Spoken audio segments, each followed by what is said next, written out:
안녕하십니까? 영H 채널의 허주아입니다. 이번 시간에는 업적도 소신도 없이 날로 먹으려고만 하는 한덕수에 대해서 이야기해 보겠습니다. 한덕수는 1949년 6월 18일 전라북도 전주에서 태어났습니다.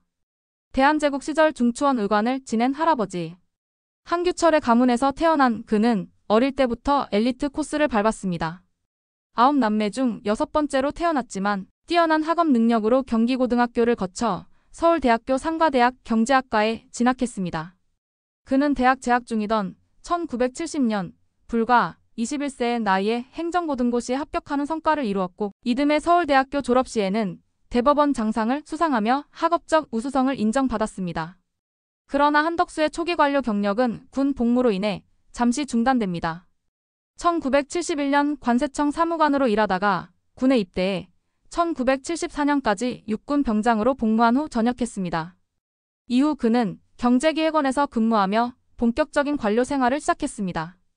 한덕수의 특징은 관료로서의 실무 경험과 학문적 깊이를 동시에 추구했다는 점입니다.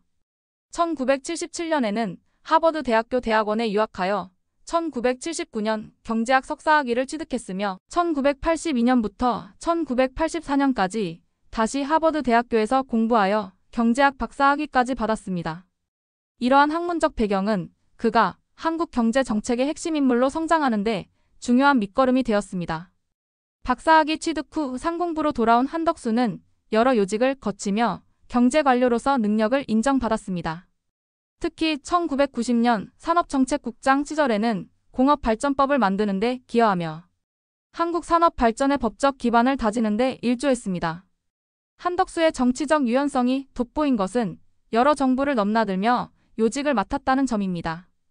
김영삼 정부 시절인 1993년 그는 대통령 비서실 경제비서국 통상산업비서관으로 발탁되어 청와대에서 일하게 되었습니다. 이후 특허청장, 통상산업부 차관, 외교통상부, 통상교섭본부 본부장 등을 역임하며 한국의 통상정책을 이끄는 핵심 인물로 자리매김했습니다. 그는 2001년 OECD 대표부 대사를 지냈고 2002년에는 대통령 비서실 경제수석 비서관을 맡았지만 한중 만을 협상 파문으로 인해 경질되는 좌절을 겪기도 했습니다. 그럼에도 불구하고 그는 2004년 국무조정실장, 2005년 경제부총리 겸 재정경제부 장관을 역임했으며 2007년 4월부터 2008년 2월까지는 노무현 정부의 제38대 국무총리로 일했습니다. 이후 이명박 정부에서는 주미대사를 지내며 정권의 색깔에 관계없이 활동할 수 있는 초당적 관료로서의 면모를 보였습니다.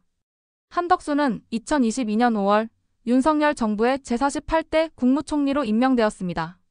그러나 2024년 12월 14일 윤석열 대통령 탄핵 소추안이 국회에서 가결되면서 그는 대통령 권한 대행을 맡게 되었습니다. 이 과정에서 그 자신도 2024년 12월 27일 국회에서 탄핵안이 가결되면서 직무가 정지되는 상황을 맞이했습니다. 탄핵 사유는 국회가 추천한 헌법재판소 판사 임명을 거부한 것이었습니다. 2025년 3월 23일 대한민국 헌법재판소는 한덕수에 대한 탄핵을 최종 기각함에 따라 그는 직무에 복귀했습니다. 그러다 2025년 5월 1일 그는 대국민 담화를 통해 총리직을 사퇴하고 제21대 대통령 선거 출마를 선언하는 파격적인 행보를 보였습니다. 한덕수의 이력을 비판적 시각에서 보면 그는 권력의 중심에서 정치적 생존력이 강한 관료의 전형을 보여줍니다. 보수와 진보 정권을 가리지 않고 요직을 맡았다는 점은 정치적 유연성을 보여주는 동시에 견고한 원칙과 소신보다는 상황에 적응하며 살아남는 기술이 뛰어난 관료주의자의 모습으로도 볼 수 있습니다. 한마이너스 중 마늘 협상 파문으로 경질되었던 사례는 그의 외교적 판단에 문제가 있었음을 시사합니다. 또한 권한대행 시절 헌법재판관 임명 거부로 탄핵까지 이르렀던 것은 정치적 판단 오류를 보여주는 사례입니다. 헌법과 법률에 따른 판단보다 정치적 고려가 앞섰던 것이 아니냐는 의문을 제기할 수 있습니다. 그가 총리에서 대통령 후보로 직행한 행보는 국가의 위기 상황에서 책임 있는 지도자로서 끝까지 자리를 지켜야 한다는 원칙보다는 개인의 정치적 야망이 우선시된 것이라는 비판을 받을 수 있습니다. 특히 그의 대선 출마가 기존의 권력층과의 협상과 타협 속에서 이루어진 것이 아니냐는 의심이 드는 대목입니다. 2025년 5월 10일 새벽 국민의힘은 전례 없는 방식으로 당내 경선을 통해 공식 선출된 김문수 후보의 자격을 취소하고 한덕수 무소속 후보를 당일 대선 후보로 재선출하는 절차를 밤사이 강행했습니다. 이는 당내 경선을 통과한 대통령 후보를 지도부 손으로 직접 끌어내리는 초유의 사건이었습니다. 김문수 후보와 한덕수 예비후보 측은 5월 9일 밤 단일화 방식을 놓고 협상을 벌였으나 여론조사 방식에 대한 이견으로 합의에 실패했습니다. 주요 쟁점이 된 것은 역선택 방지 조항이었습니다. 김 후보 측은 무소속 후보와의 단일화이니 역선택 방지 조항 없이 일반 국민 여론조사로 해야 한다고 주장한 반면 한 후보 측은 그대로 적용해야 한다고 맞섰습니다. 협상이 결렬되자 국민의힘 지도부는 심야에 기습적인 방식으로 후보 교체 절차에 돌입했습니다. 새벽 1시경 국민의힘은 김문수의 후보 선출을 취소하고 한덕수의 입당과 후보 등록을 진행한다고 밝혔으며 새벽 2시 30분쯤 후보자 등록 신청 공고를 냈고 새벽 3시부터 4시 사이에 등록 신청을 받는다고 공지했습니다.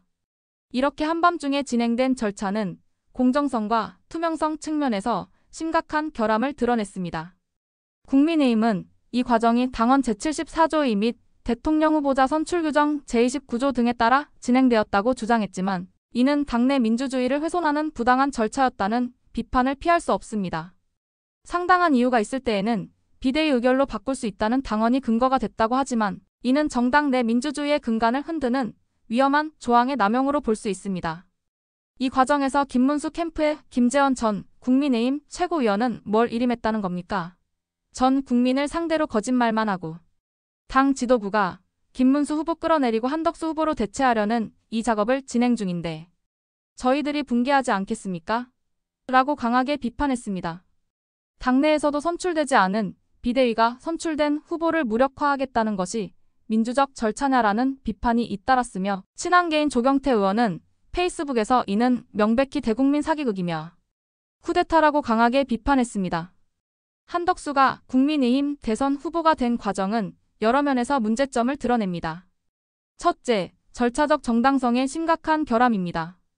새벽 시간에 비상대책위원회와 선거관리위원회를 동시에 열고 불과 1시간이라는 짧은 시간 동안만 후보 등록 신청을 받은 것은 공정한 경쟁 기회를 제공했다고 보기 어렵습니다.